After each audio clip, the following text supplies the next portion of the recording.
Meaning of hajj. hajj, Hajj. hajj, Hajj.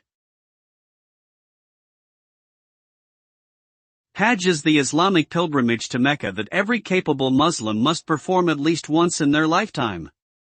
It is one of the 5 pillars of Islam and carries great spiritual significance for believers.